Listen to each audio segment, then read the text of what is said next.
Okay, so this definitely falls into the beyond category. A while ago I looked up how to put a tire gauge back together, and there was nothing on YouTube. They just basically said buy a new one. But this was kind of sentimental to my husband, so I figured out how to put it together after our 2-year-old had dismantled it. So this is what I did. Let's go ahead and take it apart just so you can kind of see what I did. These are all the pieces to it. And that little piece, it goes just like this. So if you have all these parts, you too can put it back together.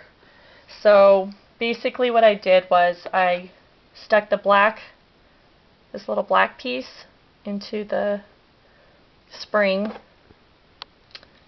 and let me think how I did that. And then I put that piece right there